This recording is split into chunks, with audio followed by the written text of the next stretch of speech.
Everything should not be given to you. Instead, you should earn it. So why do you want a shortcut? Why do you want to take the short route?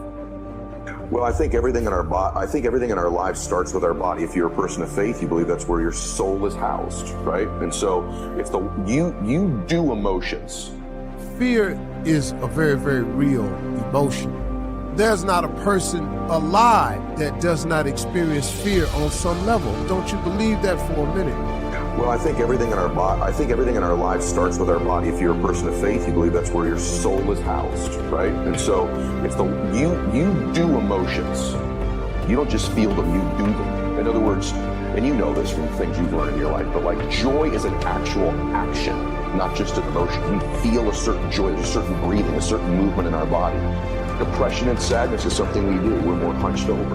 Our breathing is more shallow, right? And so there's a correlation between the way you move your body and your emotions. They're directly. This is even before we get to dopamine hits and our nervous system being. I'm just telling you that the way you move your body is an emotion. You do emotions. And so when you move your body, you can't be in full workout mode, moving your body, running, walking, jumping jacks, jump rope, and be depressed.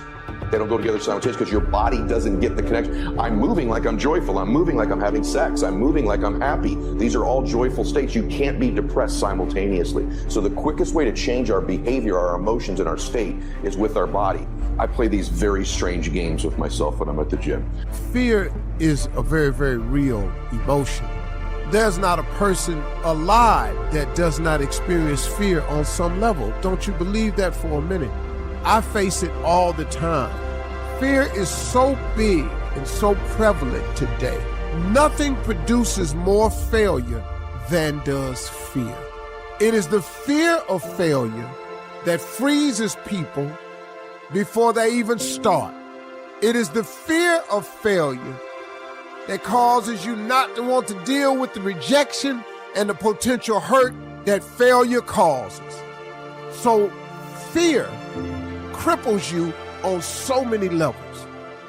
But how is it that some people somehow manage to get by anyway? What is it that you can do that would help you overcome whatever fear you're facing?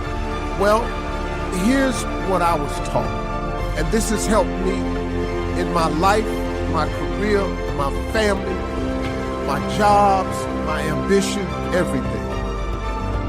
You overcome fear with your dreams. I want y'all to listen to me closely. You overcome fear with your dreams. Steve, how my dreams gonna make me overcome my fear? Because I want you to listen to me. Because the dream is everything. When I'm working out, I always do one extra rep, one extra set, because it's a promise I kept to myself. And here's the biggest thing. It's a pattern. It's a pattern I keep of me. I always do a little extra. I always go the extra inch. And the quickest and easiest place to do it is the gym, because I can always grab one more weight, one more set. And here's what it does. It shifts your identity. The dream is everything. See, if you have no dreams and visions, you'll perish. You will die in fear. You will die sitting somewhere in fear without dreams or visions. Dreams are the counterpoint to all fear. I want you to dream so big. I want you to want something so incredible. I want you to dream of having something that's so spectacular that if it doesn't happen, you would be miserable. Man, if I don't make this dream come true, I'm going to be miserable. I want you to dream so big that not reaching your dreams is unacceptable. You cannot live in this world without the dream and the vision. You can live in this world without your mother, your father, your brother. You can live in this world without a wife, a husband. You can live in this world without a lot of things. But what you cannot live in this world without is dreams and visions. You will perish without them.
You have to dream of something and want something.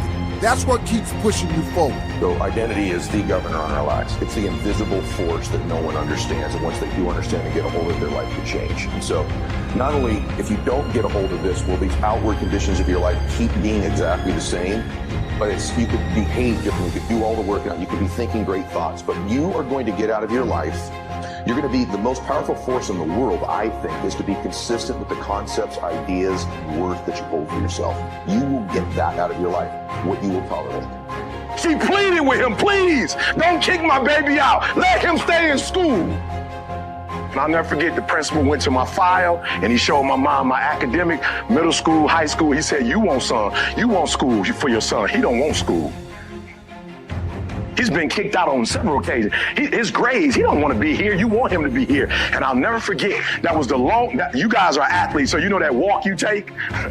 The walk you take from here to the field. I took a walk at 16. I took a walk with my mom, and we walked down the long hall of Detroit Henry Ford, and my mother didn't say a word to me.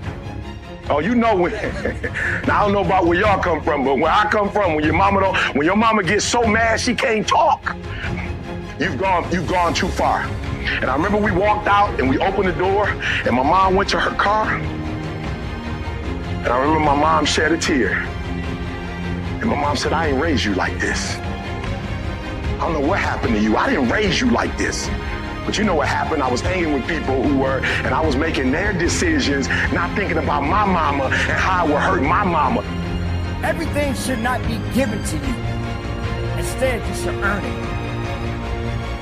Why do you want a shortcut? Why do you want to take the short route? Do you realize the further you go, the better you will be? Do you realize when you put the work in and you do things a little bit different than others that you become greater? That you see something more unique about you? Why can't you understand that putting forth the effort and just working a little bit harder and going a little bit further than you've ever done may be the best thing for you? When you're driving your car down the road and you're so used to going down that path, that same route that you take day in and day out, and all of a sudden, there's a sign up that says road is closed. So to be honest with you, the only reason I got a PhD is because when I got that GED and finally graduated from college the first time, I was 30 years old. And my mom drove all the way from Michigan. All those friends that I used to do stuff with. I'm going somewhere. I want to make sure we get this because there's some decisions that need to be made. The coaches are telling you what to do. You got a phenomenal coaching staff, right? They're going to be telling you, professors, parents, but you got to make the decision. Coach going to give you the best scheme. But the teams that win are the teams that get on one accord with each other, one accord with the staff, one accord with your parents, one accord with the values. Listen to me. I'm trying to tell you guys, you think to be a champion means you run faster, you got more skills. No. The champions have more value. I'm telling you what I've seen. I'm telling you, Kobe just had more values.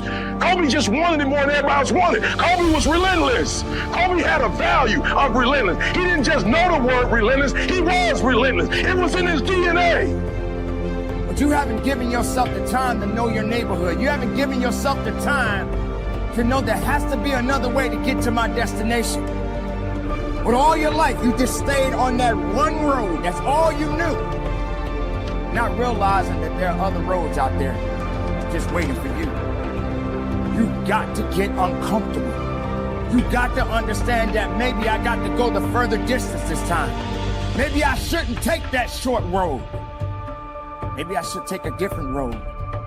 And even if that road is open, why not try to explore other horizons? Because maybe those horizons may make you better. May give you the ability to focus that there's something else waiting for you. So what is too far? Success is limitless. You should be willing to go further than you've ever done in your life.